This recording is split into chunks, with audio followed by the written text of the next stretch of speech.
There's a place in the Nevada desert. A place so secret, so off-limits, that even mentioning it a few decades ago would have labeled you a conspiracy theorist. A place where strange lights dance across the night sky. Where black-budget aircraft fly at impossible speeds. Where security is so tight that just stepping too close could get you arrested, or worse. They call it Area 51. For years, the US government denied it even existed. Satellite images showed nothing but empty desert. Officials dismissed it as just another military base. But then, in 2013, something changed. The CIA finally admitted it was real. They released declassified documents, gave it an official history, told the world it was simply a testing site for advanced aircraft like the U-2 spy plane. But something about that explanation didn't sit right. Because for decades, too many people had seen things they weren't supposed to see. In 1989, a man named Bob Lazar stepped forward. He claimed he had worked at a secret facility near Area 51, a site called S4. And what he said changed everything. He described 9 flying saucers, not experimental human aircraft, but craft of non-human origin. Lazar claimed they were reverse engineering alien technology. That inside these ships was a propulsion system unlike anything on Earth. A system that didn't use fuel or combustion, but something far more advanced. Something that bent gravity itself. He spoke about element 115, a material that didn't exist on our periodic table at the time. A substance capable of generating an anti-gravity field. Years later, scientists actually synthesized element 115. Coincidence? Or proof that Lazar was telling the truth? And then there's the Roswell incident. In 1947, something crashed in the New Mexico desert. The military immediately stepped in, covering the area with soldiers, retrieving whatever fell from the sky. At first, they released a shocking statement. The US Army has recovered a flying disc. But just hours later, they changed their story. Suddenly, it wasn't a flying disc anymore. It was just a weather balloon. And from that moment on, Roswell became the center of the greatest cover-up in modern history. Witnesses spoke of bodies, small, humanoid figures, being taken away under heavy security. Reports surfaced of secret transport flights to a base in Nevada. A base with no name. A base that didn't exist. But those who worked near it knew. Because at night, in the skies over Area 51, they saw things that defied logic. Silent crafts moving at impossible speeds. Objects hovering in place, then vanishing in the blink of an eye. Beams of light shooting into the sky, then disappearing as if they were never there. Was it just top-secret military technology? Or was it something, not of this Earth? Here's where it gets darker. Area 51 isn't just a restricted base. It's one of the most heavily guarded locations on the planet. Armed patrols.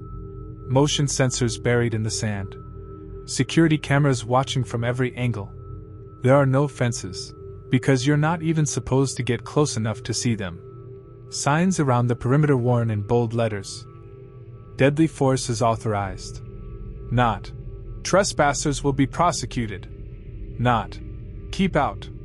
Deadly force. But why? What could possibly be so dangerous that the government would rather shoot first and ask questions later?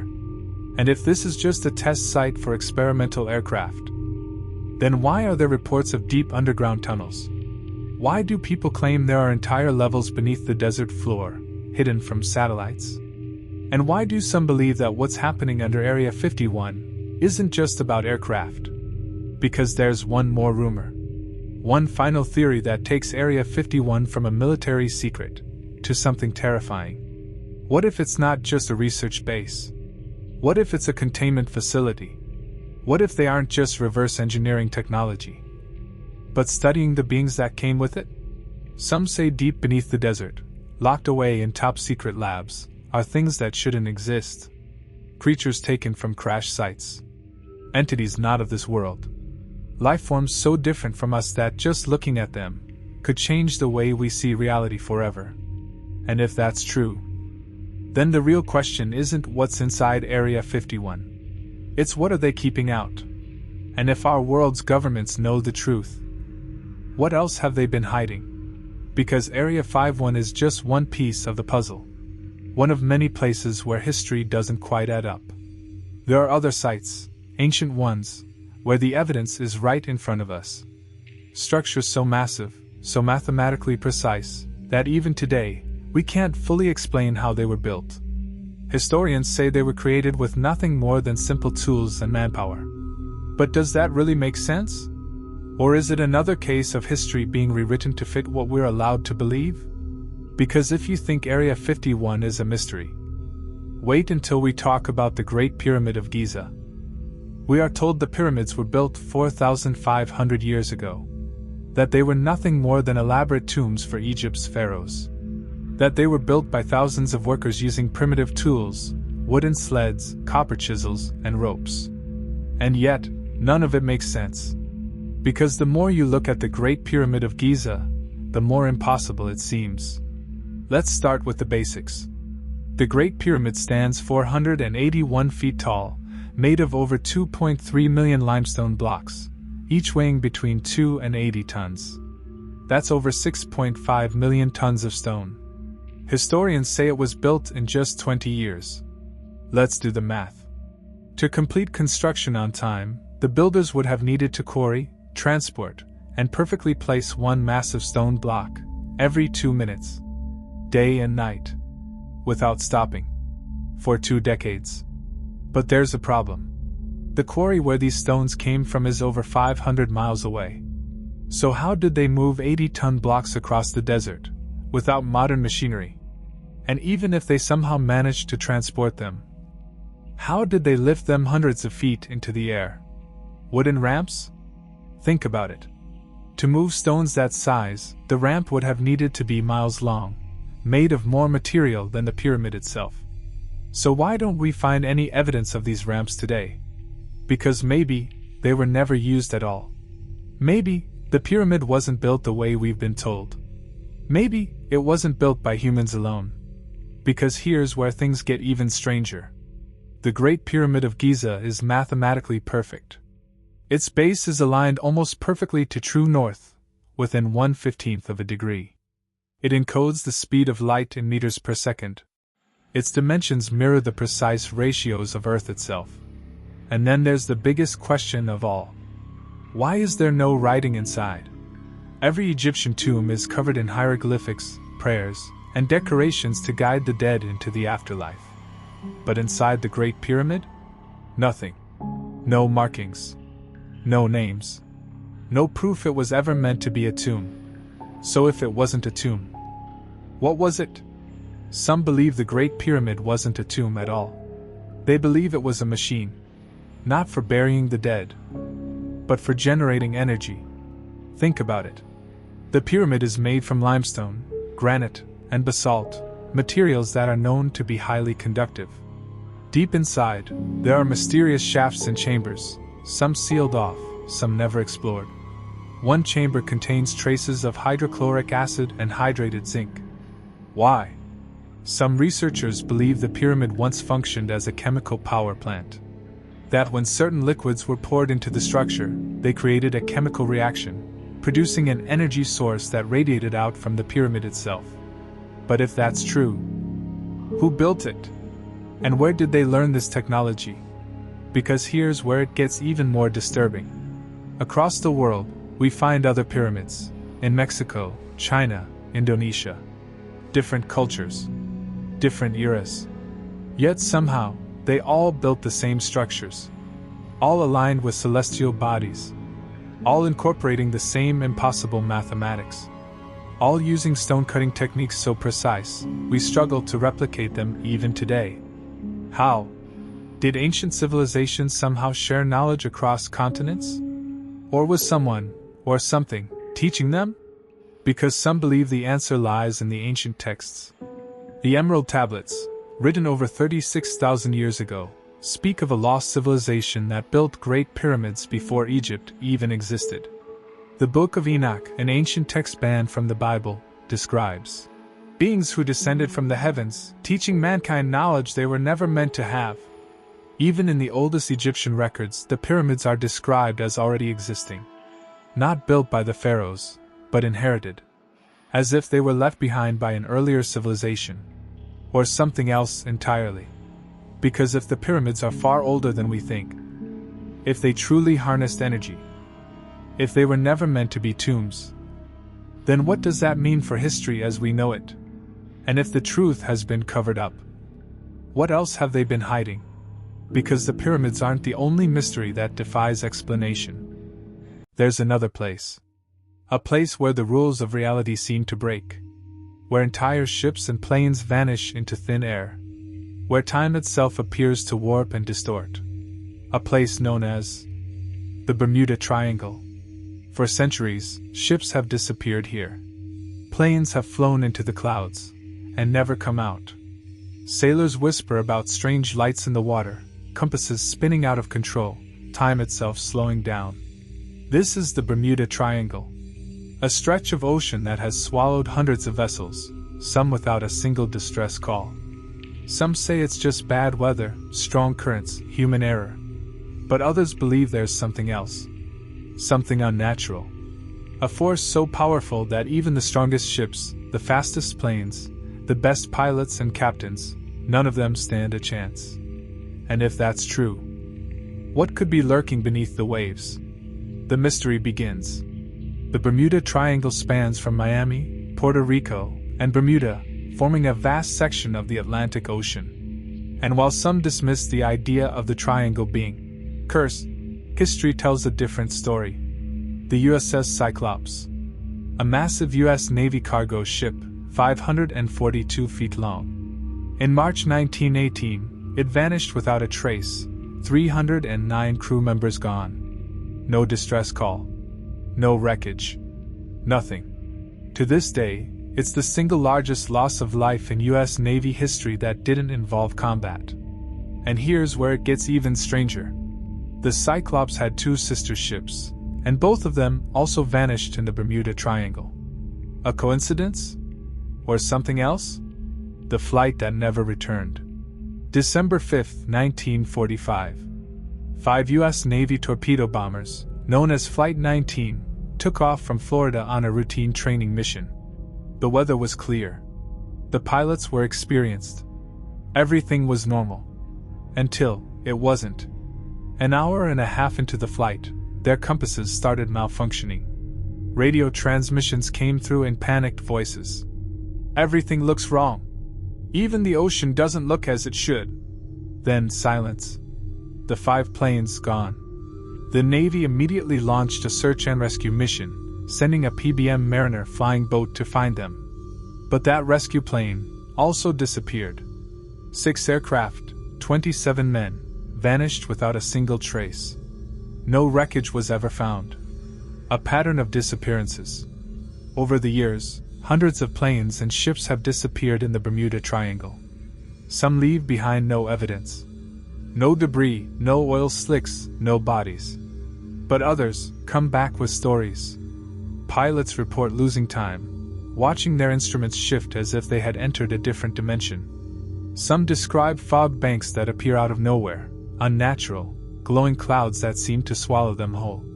There are reports of aircrafts vanishing from radar, only to reappear hundreds of miles away, minutes later. It's as if something distorts space itself. But how? Magnetic anomalies? Scientists have long been puzzled by the strange electromagnetic properties of the Bermuda Triangle. Compasses behave erratically here. Radio signals cut out. Some believe this region is home to a massive underwater anomaly, an energy vortex hidden beneath the waves. And there's some evidence to support it. In 2017, researchers discovered 2 massive craters on the ocean floor, each nearly half a mile wide. Could these be evidence of ancient impact events? Or something else? Something still active? The underwater pyramid. In 2012, oceanographers using sonar detected a massive pyramid-shaped structure beneath the Bermuda Triangle. A glass-like formation, standing 200 feet tall, resting nearly 10,000 feet below the surface. Some believe this could be an ancient power station, long forgotten, one that still emits energy strong enough to interfere with navigational systems. Others think it could be something even older, a remnant of a civilization that disappeared thousands of years ago. A city swallowed by the sea. Atlantis? For centuries, there have been whispers that Atlantis, the lost civilization of legend, might be buried beneath the Bermuda Triangle. The philosopher Plato described Atlantis as an advanced society with technology far beyond its time. A civilization that vanished in a single day and night, swallowed by the ocean. And here's where it gets strange. Ancient maps, ones that predate Columbus, show a series of islands in the middle of the Atlantic, exactly where the Bermuda Triangle now sits. Today, those islands are gone. So what if the stories are true? What if Atlantis really existed, and the Bermuda Triangle is what's left of it? Time distortions? There are some reports that suggest the Bermuda Triangle isn't just a place, but a portal. A disturbance in time itself. Some pilots have reported flying through clouds that don't behave like normal weather. One pilot, Bruce Jernan, claimed that while flying over the Bermuda Triangle, he entered a strange, glowing fog. For a moment, his instruments shut down. He felt weightless. Lost. Then, just as suddenly as it appeared, the fog vanished. And when he checked his instruments again, he had traveled over 100 miles in just a few minutes. It was as if something had pulled him through time. What is hiding beneath the Bermuda Triangle? Whether it's a natural anomaly, an ancient civilization, or something even stranger, one thing is certain. The Bermuda Triangle is unlike anywhere else on Earth. And the mystery isn't over. Because if this place can make planes vanish, distort time, and defy the laws of physics, then what other hidden messages are waiting beneath the surface? Because the Bermuda Triangle isn't the only place where strange markings appear. In a remote desert thousands of miles away, there are massive symbols etched into the earth. So big, they can only be seen from the sky. Lines stretching for miles, perfectly carved into the landscape, figures of animals, shapes, designs. But the people who made them could never have seen them from above. So who were they meant for? And what were they trying to say? Because the Bermuda Triangle might be hiding something beneath the ocean. But in the deserts of Peru, the answer might be written in the sand. The Nazca lines. In the middle of the Peruvian desert lies a mystery. A series of markings so massive, so precise, that they can only be seen from the sky. Giant figures of animals, geometric shapes, spirals, long stretching lines that seem to have no beginning and no end. And yet the people who made them never had the ability to fly. So why did they create them? And more importantly, who were they trying to send a message to? The discovery. For centuries, the Nazca lines lay hidden. The people who lived nearby had no idea what they truly were, because from the ground, they just looked like random trenches carved into the dirt. But in the 1920s, something changed. As commercial flights began passing over Peru, pilots looked down and saw something that shouldn't have been there. Perfectly drawn figures spanning miles. A hummingbird, a monkey, a spider, a whale. Lines that stretched so far into the horizon, it was impossible to tell where they ended. It was as if someone had drawn a message so large, it was meant to be seen from the heavens. But why? And more importantly, who was meant to see them? The precision of the Nazca lines. Archaeologists believe the Nazca people created these figures between 500 BC and 500 AD. They made them by removing the reddish-brown top layer of soil, exposing the lighter sand beneath. But here's the problem. Even with today's technology, recreating these figures at such a scale, with such precision, would be nearly impossible. Some of the lines run completely straight, for over 9 miles. Think about that. Even with modern engineering, keeping a line perfectly straight for that distance, without a single miscalculation, is almost unimaginable. And yet, an ancient civilization, with no known tools for precise measurements, supposedly did it over 2,000 years ago. How? And for what purpose? Ancient astronomical calendar? One theory suggests that the Nazca lines weren't just random drawings. They were a massive astronomical calendar, A way to track the stars, predict eclipses, and align with celestial events. Some of the figures appear to match star constellations, while others align perfectly with the solstices. But there's a problem. If these were truly meant for astronomical tracking, why are there animal figures? Why do they seem more like messages than simple alignments? Because maybe they weren't meant to be used by people on the ground. Maybe they were meant to be seen from above. A message to the gods, or something else? Some believe the Nazca lines were made as ritualistic offerings, a way to communicate with the gods.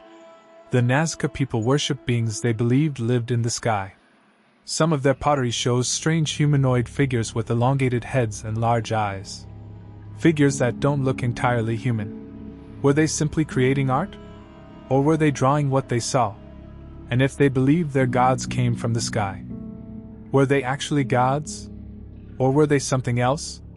Because in ancient legends from across the world, there are stories of beings descending from the heavens. Stories of gods teaching humans knowledge beyond their understanding. Stories of visitors from the stars. And if the Nazca lines were meant as messages to those above, then who, exactly, was meant to receive them? The ancient alien theory. Some believe the Nazca lines weren't made for gods at all. They were made for extraterrestrial visitors. Think about it. Why make a design so large, so perfect, that it can only be fully seen from the sky? Unless the ones they were trying to reach could fly. And here's where it gets even stranger. One of the most well-known geoglyphs in Nazca isn't an animal. It's a humanoid figure. A large being with massive eyes and an outstretched hand. Some call it the astronaut. But why would an ancient civilization, with no concept of space travel, draw a figure that looks eerily similar to modern depictions of aliens? Landing strips for ancient spacecraft? Some of the long, straight Nazca lines don't form pictures at all. They stretch for miles in perfectly straight paths. Some researchers have suggested they resemble runways. Not for human aircraft, but for something else. Were the Nazca lines actually landing sites? Were they meant to guide flying craft to specific locations? And if so, who was piloting them? The mystery of the elongated skulls. Here's where things get even darker.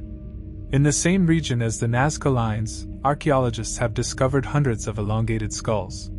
Skulls that are larger than normal human skulls. Some historians claim this was the result of cranial deformation, an ancient practice of binding a child's head to change its shape. But others aren't convinced. Because some of these skulls don't just have a different shape. They have a larger cranial volume. A completely different bone structure. Some researchers believe these aren't normal humans, but relics of an ancient race. And if that's true, then what were they? And why were they so close to the Nazca lines? A connection to other ancient mysteries? The Nazca lines aren't the only ancient formations that can only be seen from above. In the Middle East, there are the Jordanian big circles. In Kazakhstan, massive geometric earthworks. In the Amazon, giant crop formations only visible from the sky. Different places. Different civilizations. And yet, they all made the same patterns. Were they all following the same instructions? Or were they all trying to communicate with the same thing? Because if the Nazca lines were meant as messages to the gods, then maybe the gods weren't gods at all. And if messages are hidden in the sand, what about the ones hidden in the mountains? Because across the world, in the frozen wilderness of Russia, there's another mystery. A mystery of 9 hikers who walked into the snow and never walked out. A mystery of crushed bones, missing tongues, and radiation levels that make no sense. What happened to them? Was it a natural disaster? A military experiment? Or something far, far stranger? Because the Nazca lines were meant to be seen from above. But the hikers of the Dyatlov Pass incident saw something they were never meant to see. It started as an adventure.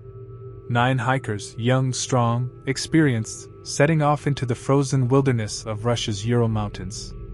They had done this before. They had trained for it. But nothing could have prepared them for what was about to happen. Because something was waiting for them on that mountain. Something they could not outrun. Something that would send them fleeing into the freezing night, barefoot, half naked, abandoning everything. And when they were found weeks later, their bodies told a story more terrifying than anything imaginable. Crushed bones. Skulls shattered from within. Eyes missing. A tongue torn out. No signs of struggle. No footprints leading in or out. Their bodies, radioactive. Whatever happened on that mountain was not normal. And even today, no one can fully explain it. This is the Dyatlov Pass incident. It began in January 1959. A group of hikers, led by 23-year-old Igor Dyatlov, set off on what should have been a normal, challenging expedition to Otorten Mountain. They were students, engineers skilled in survival. They carried food, cameras, journals, everything they needed. One member, Yuri Yudin, was forced to turn back due to illness, a twist of fate that would unknowingly save his life. The rest of them continued. The trail was brutal, temperatures dropping below -30 degrees Celsius. But they were prepared. They were confident. They set up camp on the slopes of Kolitsykel, a place the local Mansi people called Dead Mountain, a name that would soon feel like a warning. Because that night, something happened. Something so terrifying, so unexplainable, that these 9 experienced hikers, who had survived brutal conditions before, ripped open their own tent from the inside and ran into the snow. Barefoot. Half-dressed. In the middle of a freezing, howling blizzard. Whatever it was, they never returned. Weeks passed. No word from the hikers. A search team was sent out, and on February 26th, they found their abandoned campsite. The tent was still there, half buried in snow. But something was deeply wrong. It had been sliced open, from the inside. Their boots, their coats, their food, everything was left behind. It was as if something had terrified them so badly, they didn't even stop to grab their survival gear. Footprints were scattered in the snow. Bare feet. Some in just socks. Others with one shoe, as if they had run so fast, so blindly, that nothing else mattered except escaping. But escaping from what? The rescuers followed the footprints down the mountain. And then, they found them. 2 bodies lying side by side under a tall cedar tree, just over a mile from the tent. Yuri Doroshenko and Georgy Krivoniskenko. Half naked. Their hands and feet burned, as if they had desperately tried to light a fire to stay alive. Above them, the branches of the tree were snapped, broken. Someone, or something, had forced them to climb. But the horror didn't stop there. 3 more bodies were found nearby, Igor Dyatlov, Zinaida Kalmogorova, and Rustam Slobodin. Their frozen corpses lay as if they had been crawling back toward the tent. Trying to return. Trying to survive. But they never made it. Rustam's skull was cracked. As if he had been hit by something massive. But there was no external wound. No blood. No sign of struggle. Just crushed from the inside out. It was weeks before the final 4 were discovered. Hidden deeper in the forest, lying at the bottom of a small ravine. And these bodies were in the worst condition of all. Ludmila Dubinina, one of the strongest members of the group, was found missing her tongue. Not cut out. Ripped out. Another had no eyes. And the worst part? Their bones were shattered, ribs crushed, skulls fractured, with no external wounds. No bruises, no scratches, no defensive injuries. The force that killed them was not human. One investigator described the damage as being similar to a high-speed car crash. But there was no car. No avalanche. Nothing. And then, there was the radiation. Their clothes contained traces of radioactivity. Not enough to kill them, but enough to raise serious questions. Where did it come from? What were they exposed to? And why was the Soviet government so quick to close the case? Because when investigators tried to find answers, they ran into something even stranger. The government's official report? An unknown compelling force was to blame. No further explanation. No deeper investigation. Just a vague, chilling statement. But those who looked deeper found things that didn't add up. The bodies had strange orange skin. Their hair had turned gray. Military tests were rumored in the area. Some believe they accidentally wandered into a classified weapons zone. But if that were true, what kind of weapon removes tongues, crushes bones from the inside, and leaves behind radiation? Some say the answer lies not in science, but in something older. Something not of this world. The local Mansi tribes tell stories about forbidden places in the mountains. Places where spirits roam. Places where humans do not belong. Some believe the hikers disturbed something ancient. That their screams in the night were not from an avalanche, not from the cold, but from something watching them, hunting them. Others turned to the sky for answers. Because that same night, multiple witnesses, including other hikers and even military officials, reported seeing strange glowing orbs in the sky over the Ural Mountains. Bright, silent lights moving unnaturally, defying the laws of physics. Could the hikers have seen something they weren't supposed to? Could they have encountered something from beyond this planet? And if so, were they attacked? Or simply taken apart and put back together wrong? Whatever happened that night, one thing is certain. 9 hikers ran from something. Something terrifying enough to make them rip through their own tent, run barefoot into the deadly cold, and never return.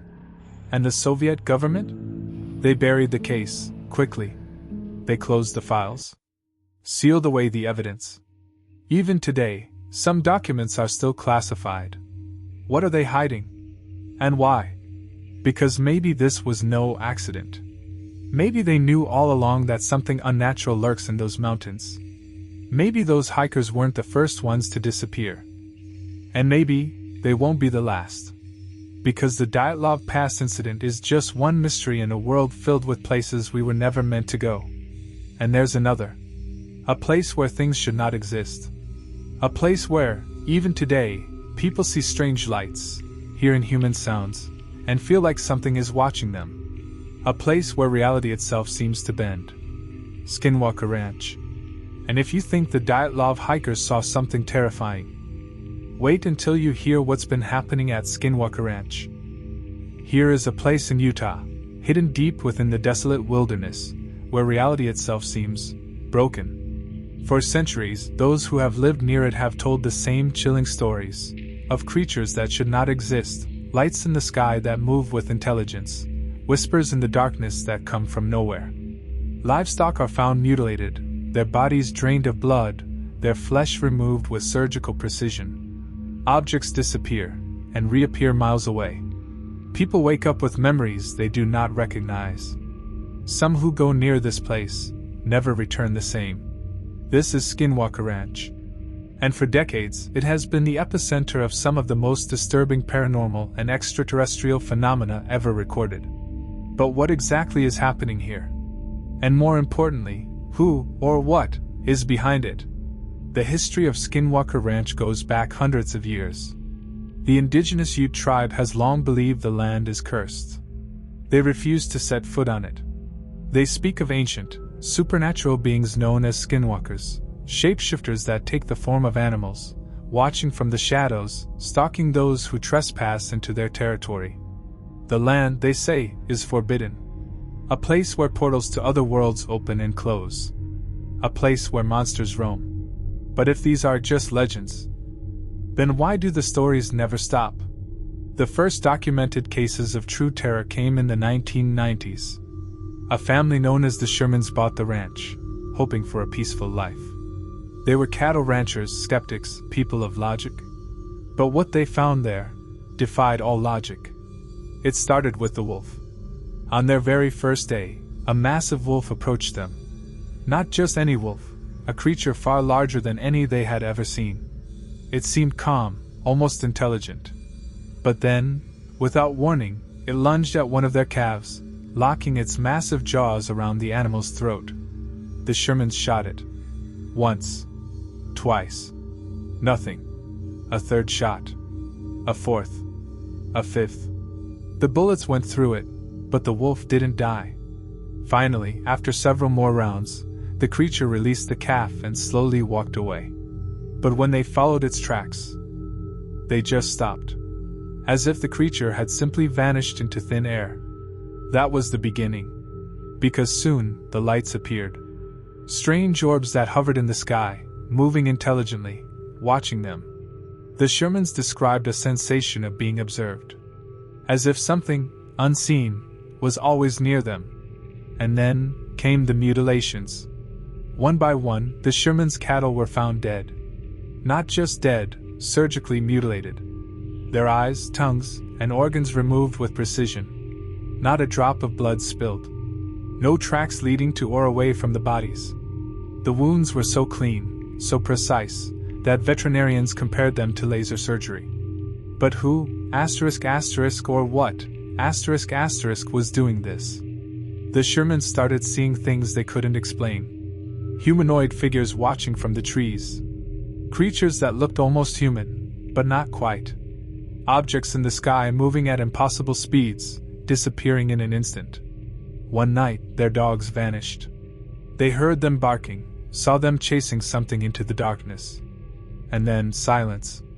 The next morning, all they found were 3 circular burn marks in the dirt. The dogs were never seen again. Terrified, the Shermans sold the ranch.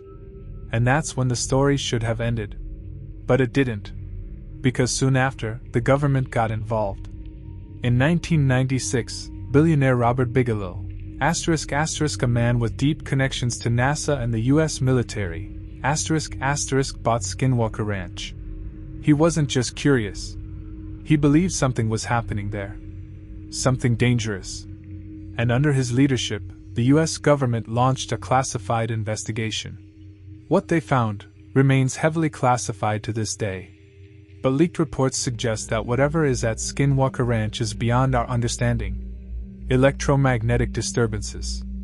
Objects appearing and disappearing. Rips in space. Holes in the air where the sky seems to bend. One investigator, a former military officer, described seeing a portal open in front of him. Through it, he saw a different sky. Not our sky. Not our world. And something was looking back at him. If Skinwalker Ranch is truly a place where portals to other dimensions exist, then who or what is using them? Is this a gateway for interdimensional beings? A place where UFOs enter and leave our world? Or is something far older and darker lurking in the land itself? Because the mutilations never stopped. The lights in the sky never faded. And even today, those who go near the ranch report the same sensations. The feeling of being watched. The whispers. The shadows that move when no one is there.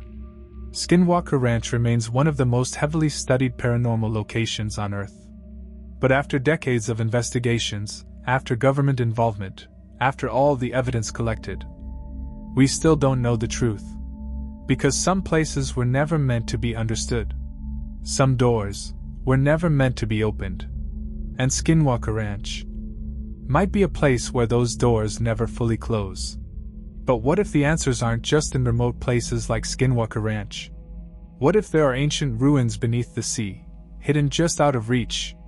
Structures that suggest a forgotten civilization, one that was never supposed to be found. Off the coast of Japan, there lies a massive, step-like structure. A sunken monument so precise, so unnatural, that it shouldn't exist. Some say it's proof of a lost city. Others say it's something else. Because if Skinwalker Ranch is a place where portals open, then maybe what's beneath the ocean was never meant to rise. The Yonaguni Monument. Beneath the waves off the coast of Japan lies something impossible. Massive stone structures, carved steps, precise right angles, all hidden deep beneath the ocean floor. It wasn't supposed to be there. And yet it exists. Some believe it's the ruins of an ancient civilization, one that predates everything we've been told about human history. Others say it's a natural formation, just a trick of erosion. But here's the problem. Nature doesn't build perfect staircases. Nature doesn't carve 90-degree angles into bedrock. Nature doesn't create pyramids, terraces, and roads deep beneath the sea. Something doesn't add up. Because if this structure is man-made, then history is a lie. This is the Yonaguni Monument. And if it really is a lost city, then the people who built it existed long before recorded history. Which raises one terrifying question. Who were they? And why did they disappear?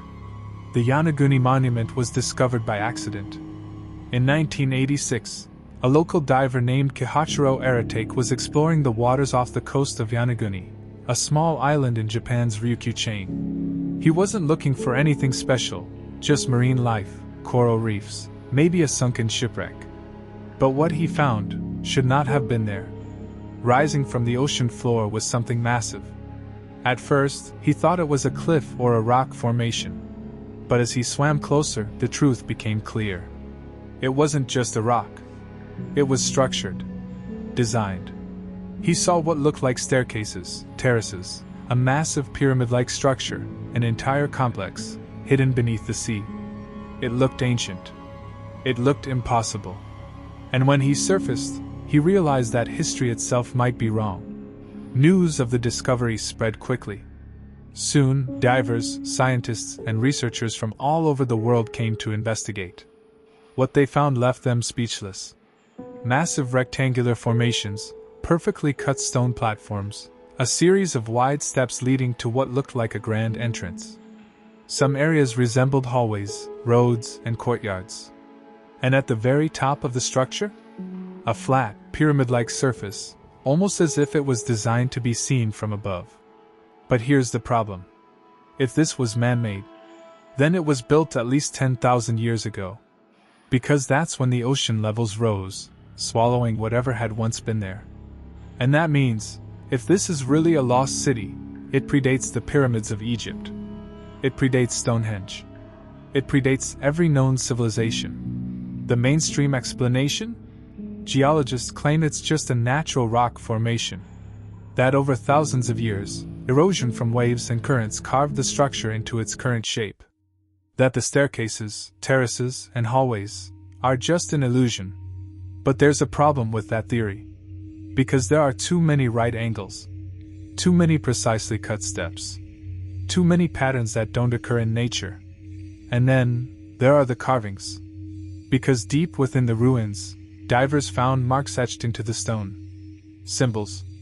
Writing. Proof that someone, long ago, was here. And that they left behind a message.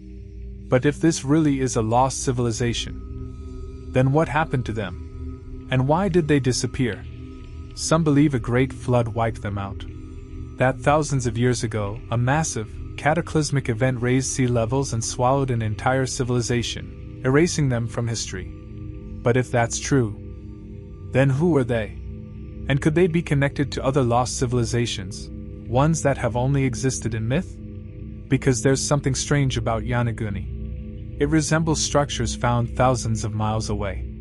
Ancient step pyramids in South America. Megalithic ruins in Turkey. Stone structures that should have no connection to each other, yet share the same impossible architecture. Did these civilizations somehow share knowledge? Or were they all descendants of the same lost empire? Some believe the answer lies in the legends. Because according to ancient Japanese myths, there was once a powerful kingdom that ruled the seas. A kingdom known as Mu. A civilization that was said to be far more advanced than any of its time. A place that disappeared in a single day and night, swallowed by the ocean. A lost land? Just like Atlantis. And just like Atlantis, it was never supposed to be found. Could Yonaguni be the last remaining evidence of Mu? Was this once a thriving city, destroyed in a disaster that wiped out an entire civilization? And if so, what else is buried beneath the ocean floor? Because if a lost city is hidden beneath the waves of Japan, then what other secrets are still waiting to be discovered? Because Yonaguni is just the beginning. There is another place. A place that doesn't just change history. It erases it. A place so old that it predates the first cities. The first temples. Even the first written words. A place that shouldn't exist. And yet, it does.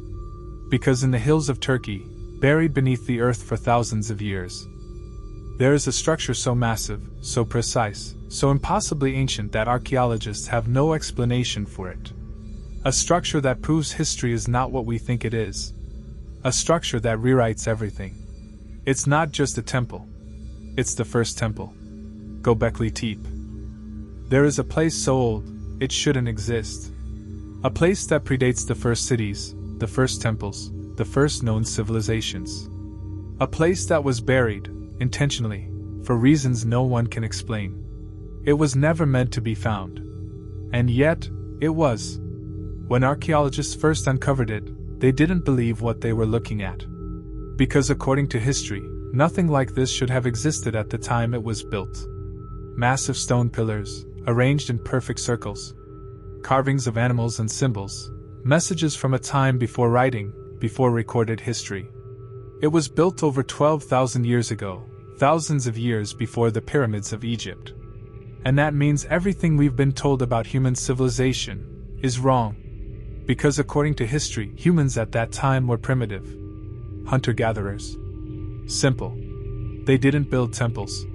They didn't create monuments this precise. And yet, here it is. Perfectly engineered. Massive. Deliberate. This is Göbekli Tepe. And if this is real, then everything we think we know about the past is a lie. Göbekli Tepe was discovered in 1994, buried beneath a hillside in Turkey. At first, archaeologists thought it was nothing more than a small settlement, maybe an old village. But then, they started digging. And what they found changed history. Towering stone pillars, some 20 feet tall and weighing over 20 tons. Arranged in circular formations, almost like a cathedral. Carvings of animals, symbols, strange humanoid figures, images that seemed out of place for their time. It wasn't just a village. It wasn't just an old settlement. It was something much, much bigger. It was a temple. But how could this be? Because according to history, civilization wasn't supposed to exist yet. This site was built 6,000 years before Stonehenge. 7,000 years before the Great Pyramid of Giza. 9,000 years before the Roman Empire. And yet, whoever built this knew what they were doing. They weren't just primitive hunters. They were engineers. And that means one terrifying thing. We have no idea how far back human history really goes. Some researchers believe Göbekli Tepe was built by an unknown civilization, one that predates everything we've ever discovered. A civilization that vanished without a trace. Because here's the strangest part. At some point, thousands of years after it was built, someone buried it. Deliberately. Not destroyed. Not abandoned. But buried. As if they were trying to hide it. But why?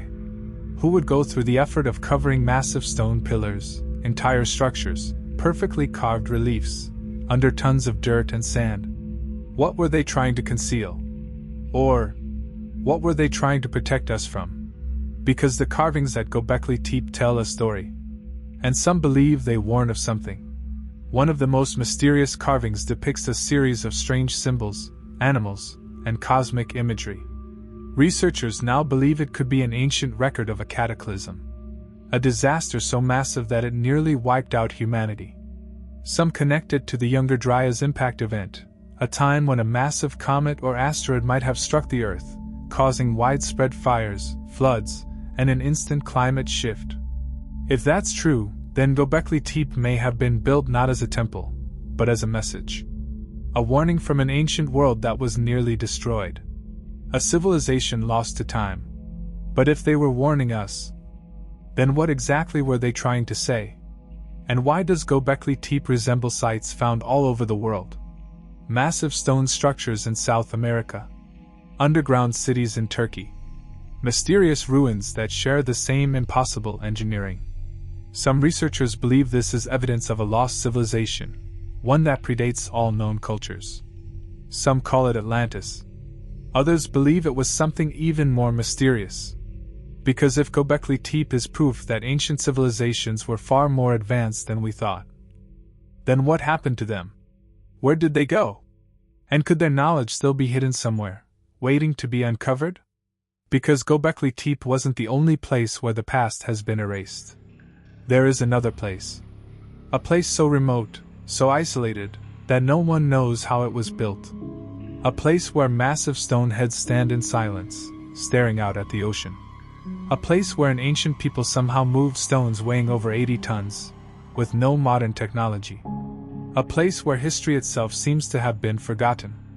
Easter Island. And if the statues of Easter Island could talk, what secrets would they reveal? There is an island in the middle of the Pacific Ocean. A place so remote that for centuries, it remained untouched, unseen, unknown. And yet, someone found it. And when they did, they left behind something impossible. Hundreds of massive stone heads, silent, watching, waiting. They have stood there for centuries. And no one knows why. Because history says the people who built them had no advanced tools, no machines, no way to transport these massive stones. And yet they did. But how? And more importantly, who are they building them for? This is Easter Island. And the mystery of the Moai statues is one of the most disturbing unsolved enigmas of the ancient world. The first recorded sighting of Easter Island came in 1722, when a Dutch explorer named Jacob Roggeveen stumbled upon it. What he saw left him speechless. An island covered with giant stone heads, standing in eerie silence. Some were buried up to their necks in the earth. Others stood tall, facing the ocean, as if looking for something, or waiting for something to return. The statues, called moai, were carved from volcanic rock. Some stood over 30 feet tall and weighed more than 80 tons. And yet, the people who lived there had no wheels, no pulleys, no machinery. Just stone tools. So how did they move them? And what did they represent? Some believe the moai were built to honor ancestors or great leaders, that they were protectors of the island. But others believe they were something more. Because there's something strange about the moai. They don't just stand at random points on the island. They are strategically placed. Lined up with perfect precision, some aligned with the stars, others facing the ocean. And then, there's the biggest mystery of all. The ones that were knocked down. Because when explorers first arrived, many of the moai had been deliberately toppled, broken, smashed. Almost as if someone, or something, wanted them gone. But why? What happened on Easter Island? And why does it seem like something was erased? According to the native Rapa Nui people, their ancestors did not carve the moai alone. Their legends speak of a powerful force, a mystical energy known as mana.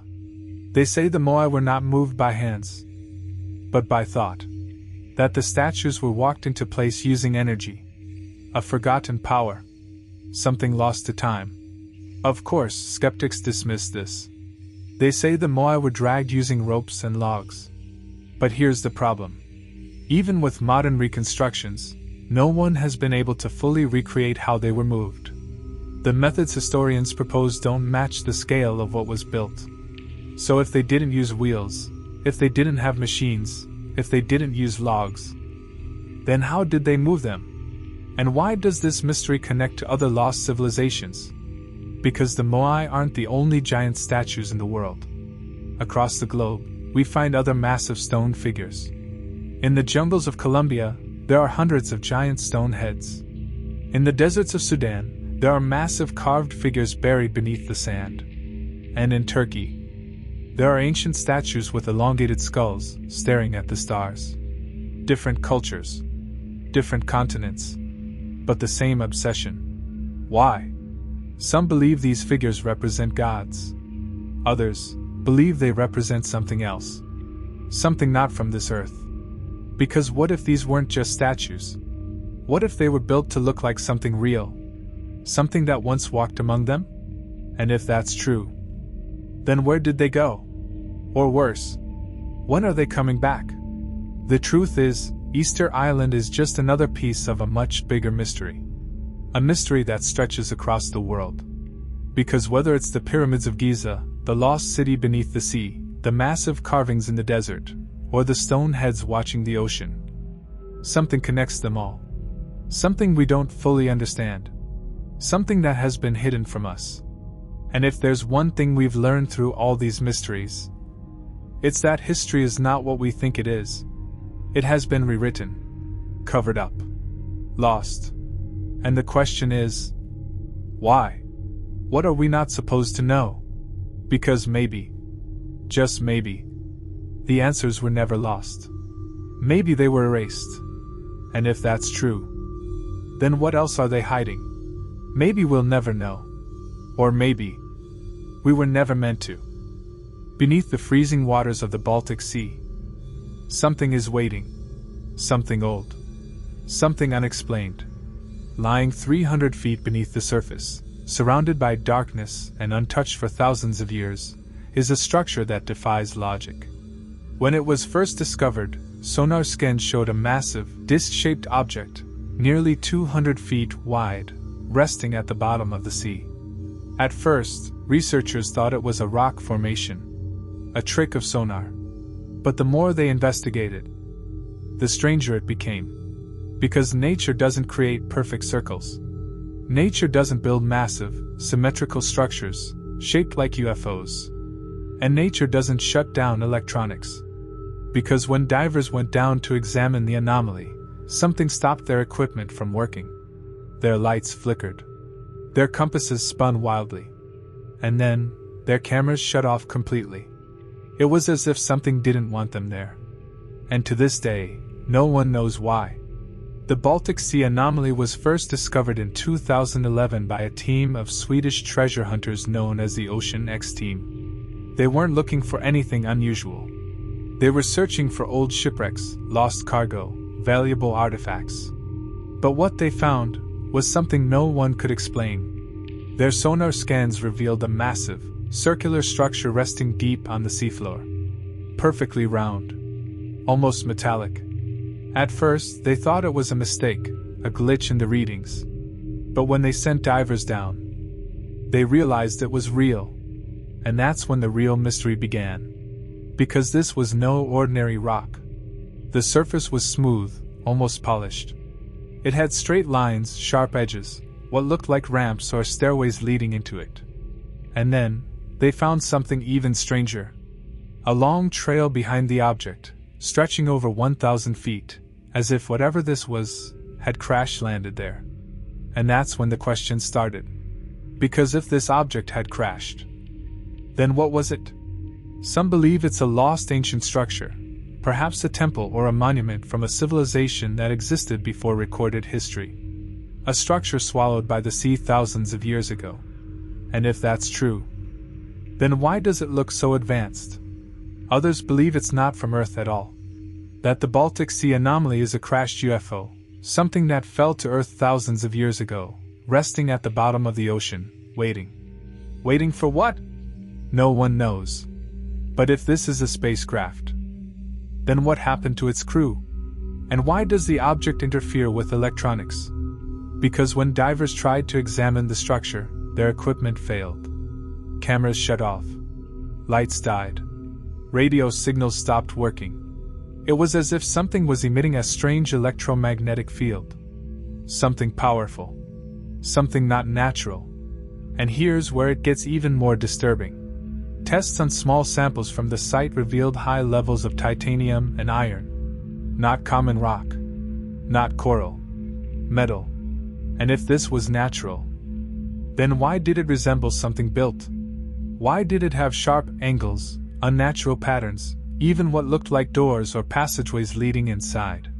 Some researchers believe this could be a forgotten military structure, a remnant of World War II or even the Cold War. But if that were true, then why isn't it in any historical records? And why, after decades of underwater exploration, was it only discovered in 2011? Then, there's another theory. One that's even darker. Some believe the Baltic Sea anomaly isn't just a sunken structure. It isn't just a UFO. It's a machine. Not one that crashed, but one that was placed there. Some researchers have suggested it could be a dormant object, a device, a gateway. And if that's true, then the real question isn't what it is. The real question is what happens if it wakes up. Because there are stories from ancient myths, of gods that descended from the sky, of machines hidden beneath the oceans, of powerful objects buried deep, waiting for the right moment. And maybe, just maybe, this isn't the first time we've seen something like this. Because what if there are more? What if the Baltic Sea anomaly is just one piece of something much larger? What if there are others, hidden beneath the waves, buried under the ice, waiting beneath the sand? And what happens if they all wake up at once? Some believe we may never get the answer. Some believe we're not supposed to. Because the deeper we dig, the more the world stops making sense. Maybe history isn't just missing pieces. Maybe it's been rewritten. Or maybe we were never meant to know the truth.